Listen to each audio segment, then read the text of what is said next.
ডেকে নিবে যেদিন আমারে তোমার প্রিয় করে নিও, হায়াতের দিন ফুরালে খাতেমা ইমান মরে দিও। ও আল্লাহ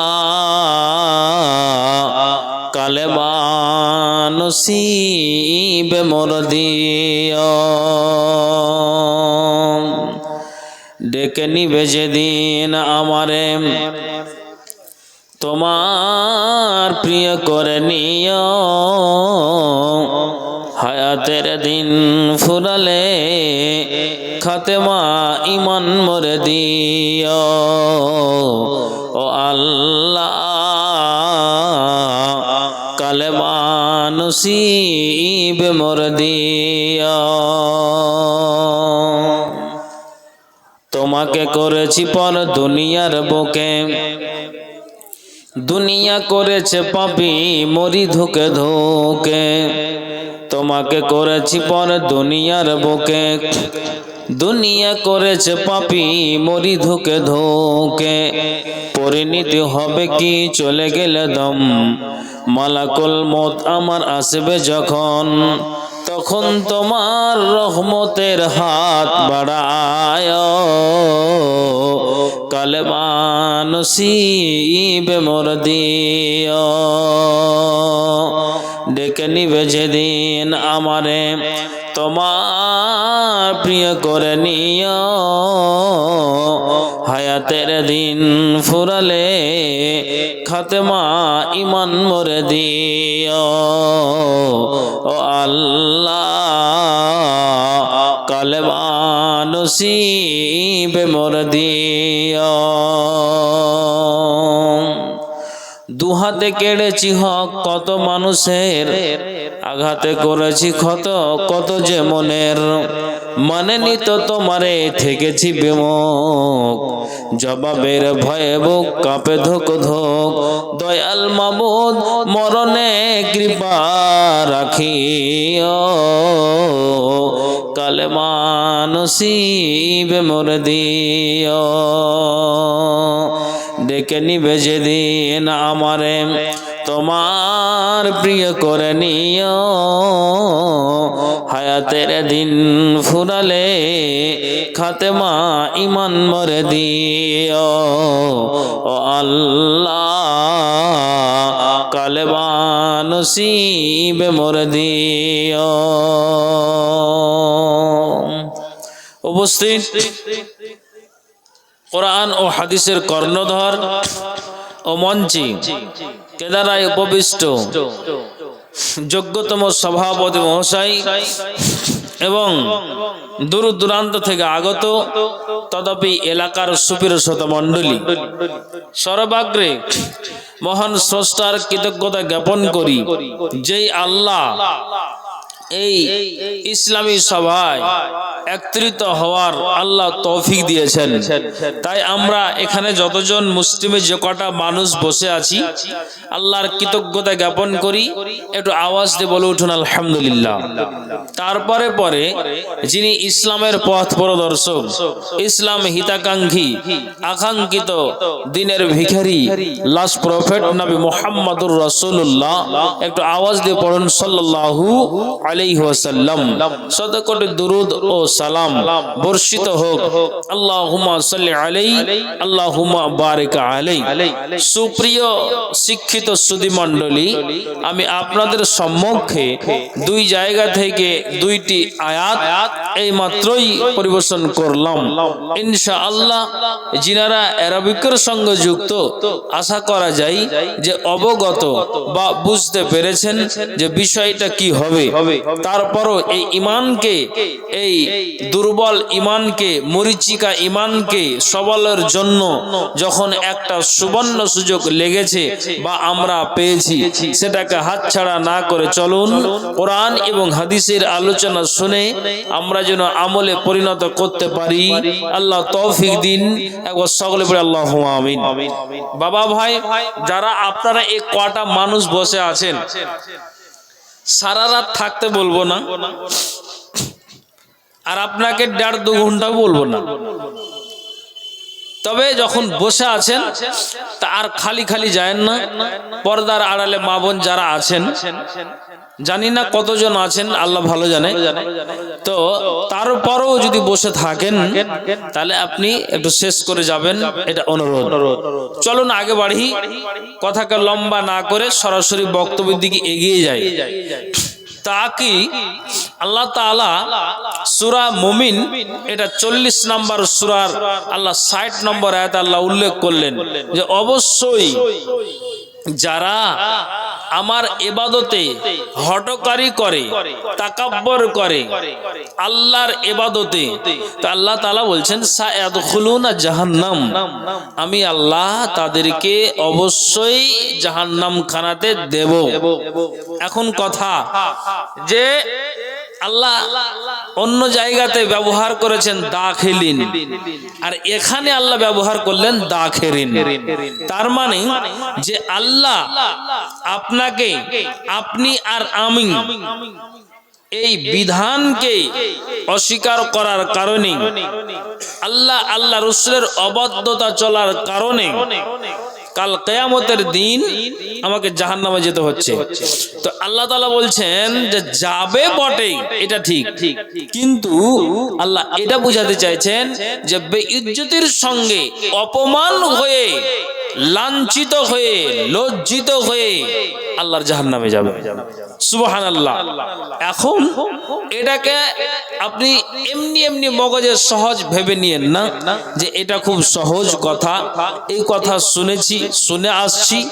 আপনি বলুন, ইমাম সাহেব প্রত্যেক সপ্তাহে জুমায় খুতবাতে আলোচনা করেন, তাহলে এই কথাগুলি কাউরির অজানা নয়, সবারই জানা কথা।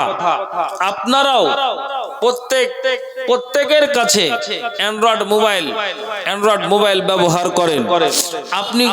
আপনি গুগল সার্চ করে, ইউটিউবকে সার্চ করে, আপনি ফেসবুক থেকে আপনি যদি মনে করেন যে অমুক মাওলানার আমি বক্তৃতাকে শুনবো, তো আপনি অবশ্যই মুখ দিয়ে আপনি বলতে গেলেই আর নামটা উচ্চারণ করতে গেলেই আপনি অবশ্যই পেয়ে যাবেন। তো আমি আপনাকে বলছি যে আল্লাহ তাআলা এই জায়গাতে বললেন যে শোনো, যারা আমার ইবাদতে হটকারী করে আল্লাহ তাদেরকে জাহান্নামে দিবে, বেইজ্জতির সঙ্গে জাহান্নাম খানাতে যেতে হবে। বন্ধু আমার, তবে আমি আপনাকে একটা কথা বলি। কি কথা?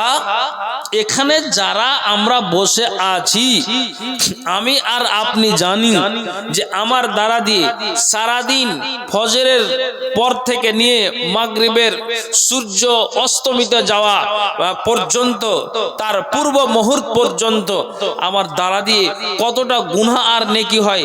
আপনি কি বাড়ি গিয়ে কিংবা নিরিবিলি জায়গাতে আপনি অঙ্কটা কষেন যে হ্যাঁ আমি সকাল থেকে নিয়ে সন্ধ্যা পর্যন্ত আমার এটা ওটা যা করলাম, কিন্তু আমার দ্বারা দিয়ে আজকে বড় বড় অন্যায় হলো, আমার দ্বারা দিয়ে ছোটখাটো গুনাহ হলো, আমার দ্বারা দিয়ে আজকে মানুষের এই উপকারটা করলাম, নেকি হলো। রাস্তাতে পথের কাঁটা আমি সরিয়ে দিলাম, এটা কাঁটা যুক্ত কোনো জিনিস পড়ে আছে, ওটাকে আমি সরিয়ে দিলাম, তো এটা আমার নেকি হলো। তা আপনি সারাদিন গত হয়ে যাওয়ার পর আপনি কি এইগুলো অঙ্ক কষেন? তা আপনি মাথাটাকে হিলাবো যে না এটা আমি করি না, আপনি করেন না, তাহলে যিনি সর্বশক্তিমান আমার দিন আর রাত কিভাবে কাটে, আমি কতটা নেকি কতটা গুনাহ আজকে সারাদিনে হলো, সারা রাতটা অতিবাহিত হয়, তো কতটা গুনাহ আর নেকিতে পার হলো, বা আমি গুনাহতেই জড়িয়ে আছি নাকি আল্লাহ ভালো জানে। আপনাকে আমি বলি, আপনি সচক্ষে দেখছেন যে এটা আমার অন্যায়, তারপরও ঈমান হারার কারণে আপনার দ্বারা দিয়ে আর আমার দ্বারা দিয়ে অন্যায় হয়। অতএব এইগুলো থেকে বিরত থাকতে হবে, তাহলে কিয়ামতের দিন আমাকে আর আপনাকে মানে রিহাই দেওয়া হবে, পরিত্রাণ পাওয়া যাবে, নচেত নয়। সুপ্রিয় শ্রোতা মণ্ডলী, যেটা আমি বুঝাতে চাইছি আপনাদেরকে একটু মগজে উঠাবেন। আল্লাহ তাআলা বললেন, তাহলে এটা খুব কঠিন জায়গা। আপনি এখন বলবেন জি আরে আপনি কি কথা বলেন যে আমি বেঁচে আছি, মরবো তখন দেখা যাবে, মরবো তখন দেখা যাবে। একটা আমার বন্ধু ছিল, সেই ভাইকে আমি বলি, ভাইজান একটা কথা বলি, বয়স এখন 30, আমি তোমাকে বলছি তুমি নামাজকে ত্যাগ করে আছো, এসো নামাজের দিকে, তুমি রমজান মাসে সিয়ামকে পালন করো না, এসো তুমি রমজান মাসে সিয়ামকে পালন করো। আল্লাহ তোমাকে গাড়ি বাড়ি দিয়েছে, জমি জায়গা আছে, অত ওখান থেকে কিছু মসজিদে দান করে দাও। ফকির মিসকিন আসতে গেলে তোমার রেজাল্ট একটা শুনেছি যে তুমি ধিক্কার দাও, তো এটা তোমার দ্বারা দিয়ে অন্যায় হয়, অতএব বন্ধু কিছু টাকা মসজিদে তুমি দান করো। এতটুকু কথা বলি তো বলছে যে আপনি কোন কথা বলেন মাওলানা, এখন তো আমার বয়স আছে, আমি এখন ইয়ং জেনারেশনের মধ্যে আমি আছি, তাহলে আপনি বলবেন আর আমি শুনবো, তার মানে এই দেখেন এই যে হটকারী, এই যে অহংকারী, আল্লাহ বলছেন এদেরকে বেইজ্জতের সঙ্গে আল্লাহর জাহান্নাম খানাতে দেওয়া হবে। শুধু শেষে আমাকে জবাব এটাই দিল, মরবো তখন দেখা যাবে। কথাটা কি বললো, যেদিন আমি চলে যাব সেদিন আমি বুঝে নেব, এটা তুমি কেন বলবে? আল্লাহু আকবার। তো রাসূল সাল্লাল্লাহু আলাইহি ওয়াসাল্লামের একটা হাদিস আছে, আব্দুল্লাহ ইবনে উমর থেকে হাদিসটি বর্ণিত।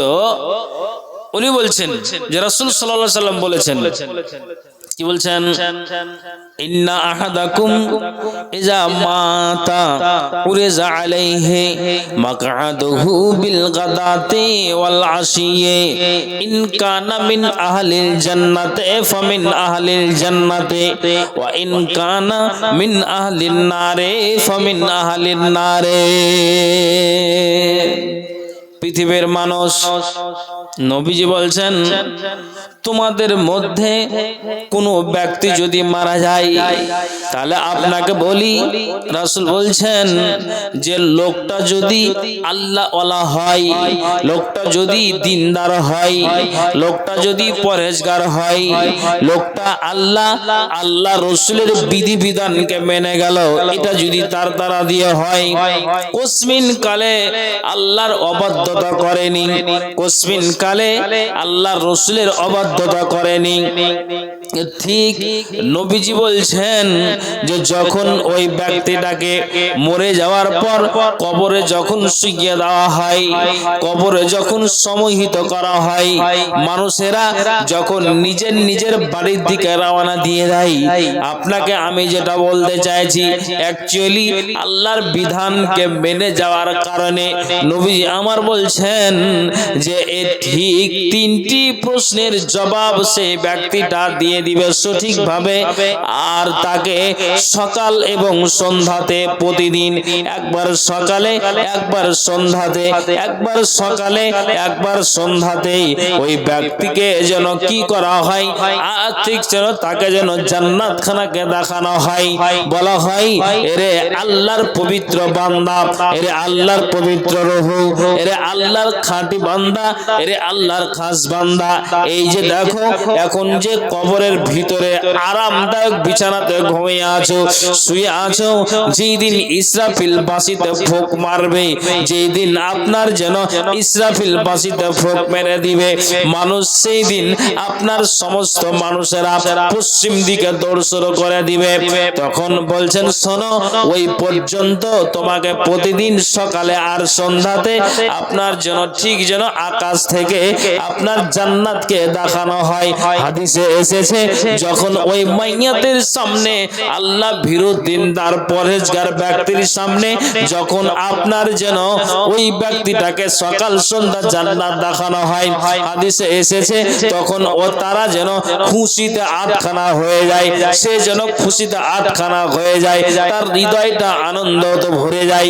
এই জন্য বলে যে এক তো কবরের ভিতরে আরামে আছি, যেদিন ইসরাফিল বাঁশিতে ফুঁক মারবে সেদিন যখন হাসরের ময়দানে পাড়ি দিব, ওই জায়গাতে আমাদেরকে কি করা হবে, আমাদেরকে ওই সুখময় স্থানখানা জান্নাতখানাতে দেওয়া হবে।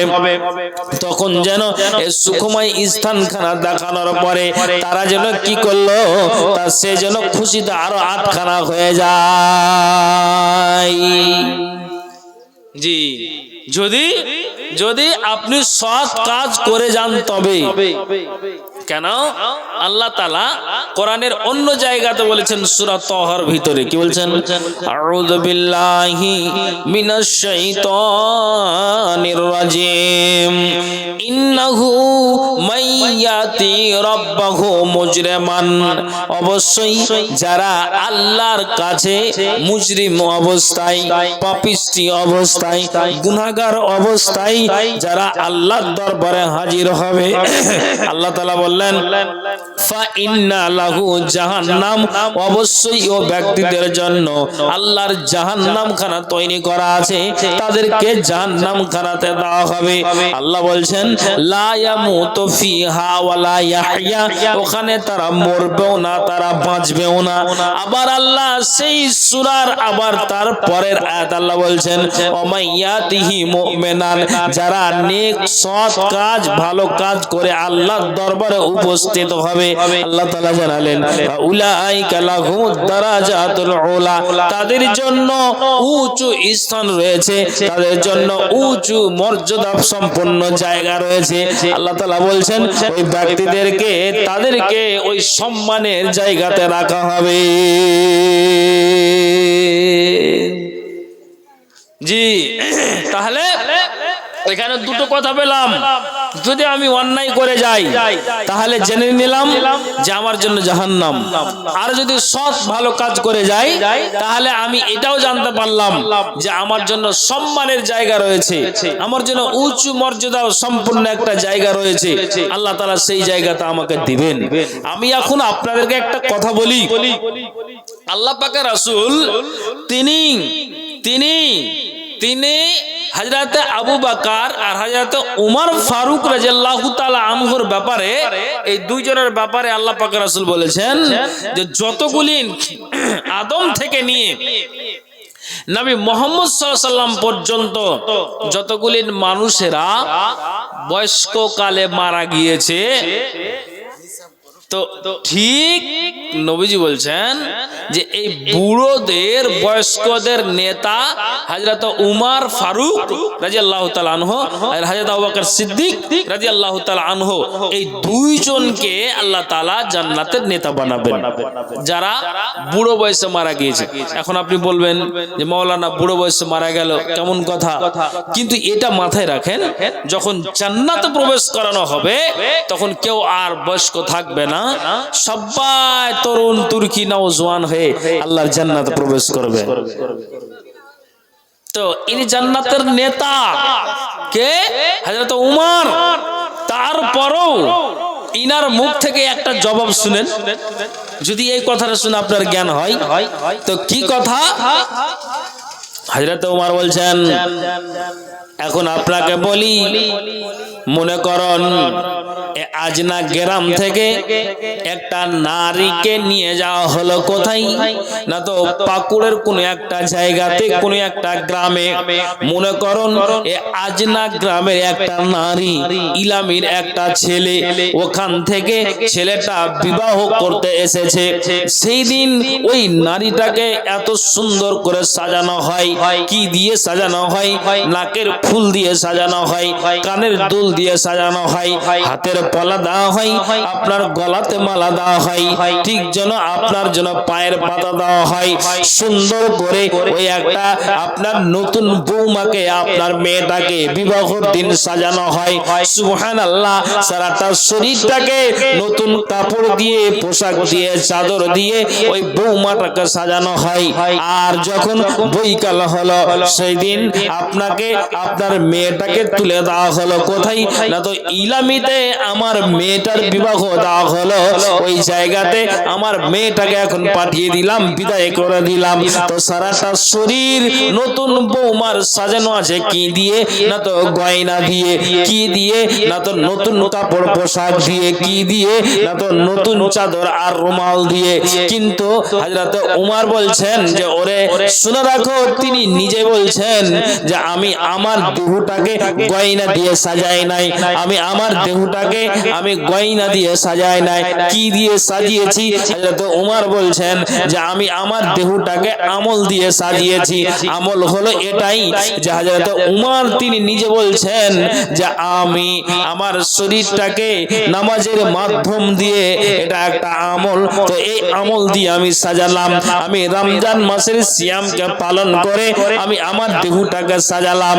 আমি ঠিক যেন দান খায়রাতের মাধ্যম দিয়ে আমি আমার দেহটাকে সাজালাম। আমি আমার যেন দেহটাকে দান খায়রাতের মাধ্যম দিয়ে আমি যেন দেহটাকে সাজালাম। কে বলছেন? হযরত উমর বলছেন। আপনাকে বলি, নবীজি মরার আগে এই কথা বলে গিয়েছেন যে আমার একজন শ্বশুর, আমার দুইজন শ্বশুর আবু বকর সিদ্দিক আর হযরত উমর, এরা দুইজনকে আল্লাহর যেন ঠিক যেন ওই জান্নাতের দুজনকে নেতা বানানো হবে। তারপর হযরত উমর বলছেন যে আমি আমার দেহটাকে সাজিয়েছি কি দিয়ে? না তো আমল দিয়ে। অথচ নবীজি প্রথম নম্বরে যার নামটা উল্লেখ করেছেন সেটাকে না তো হযরত আবু বকর, দ্বিতীয় নম্বরে যার নামটা উল্লেখ করেছেন সেটাকে না তো হযরত উমর। আপনি কি বুঝতে পারলেন? নবীজির মৃত্যুর আগে আল্লাহ পাকের রাসূল যে এই কথা বলেছেন, তো তারপরও হযরত উমর বলছেন যে আমি আমার দেহকে সাজাচ্ছি কি দিয়ে? না তো আমল দিয়ে। আল্লাহু আকবার। তাহলে জান্নাতের সুসংবাদ পেয়ে যাওয়ার পরও তিনি নিজেকে আমল দিয়ে সাজাচ্ছে। আর আমি দিন আর রাত আমার আপনার দ্বারা দিয়ে পাপ হচ্ছে, তো আমরা এই পাপের দিকে খেয়ালই করি না। তাহলে আমার জায়গাটা কোনখানে হবে? আমাদের জন্য জান্নাত, আমাদের জন্য